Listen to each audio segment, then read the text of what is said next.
Well, I guess apparently my channel doesn't justify, I have enough subscribers now to justify doing live streams anymore, which is kind of sad. I guess YouTube has its reasons. Frankly, I think it's bullshit myself. What does it matter? This penalized the millions of small channels that are out there because we just don't have what it takes to draw in 1,000+ subscribers. I mean, I don't know how many years it'll take me. I haven't broken 100 yet, and I've got 500 videos. Kind of lame, in my opinion. So, I guess what I have to do is pre-record my material, wait until I have, another time limit to come in and then load this stuff up. Which, ironically, I can do live videos through Facebook, but I can't really transfer my Facebook video over to my YouTube channel. Just one more thing that YouTube and other social media stuff seems to like to stick the little guy a little bit. I grant you that it's free. What am I supposed to say other than bullshit, right? But that's not what you're here to listen to. You're here to listen to some of my opinions on Star Wars, and I'm waiting for a customer to show up who has a habit of not showing up. I called them. They do not respond to me. They were supposed to have been here a half hour ago, and I'm getting close to just saying enough's enough and go home. Odds are, in the middle of this, they'll show up. Yeah, that's not them. They got some sort of Iowa Food Cooperative next door, so a lot of people come and go with small crates, so I'm guessing they're picking up fresh vegetables and other things like that because they've signed up and joined. Okay. Star Wars has a lot of good stuff in it, and a lot of questionable and not so good stuff in it, which is what makes it a deep world, a deep place to campaign, to role play in, and to become enthusiastic about. It parallels our world a lot in certain aspects, and then adds a different twist. And a lot of it's not intentional moral lessons that were created or envisioned by George Lucas or anybody since then, although I can't say that part of that doesn't play a role. When I look at the droids, and they call them droids for a reason, right? We don't call them robots or bots or artificial simulated humans, whether it be Ash, right?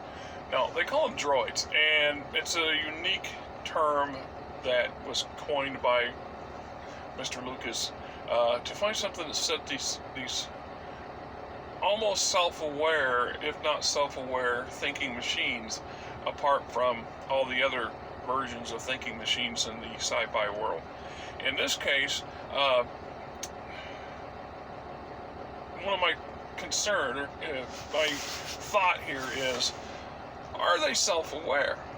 I mean, we had a couple discussions and some brief interaction with Antoine Loisier, sorry, can't pronounce the last name, and his take on the subject of slavery in Star Wars. And while, the idea being is you have thinking machines, you have robotics, you have droids, you don't need to have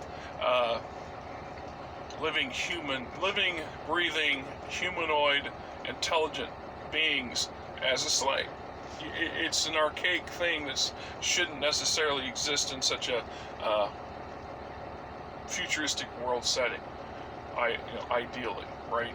But yet it does. So, in that same aspect, in the same venue then, are droids self-aware? It's implied that they're thinking, that they can analyze, that they can, in some cases, take action on their own. That they're not simply following a very vast amount of pre-designated command and control software.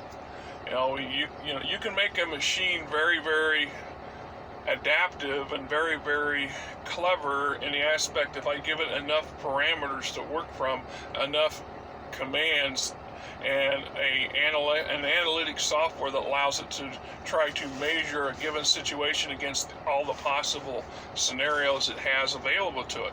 And yet it's still not a thinking machine. It's not physically aware of itself.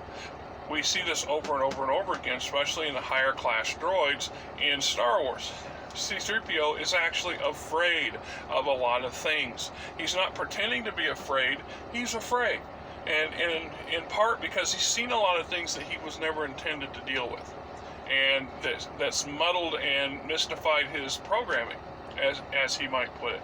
He also is a kind of a timid character for a droid. Why would a droid be timid? Why should a droid be overly concerned about self-preservation?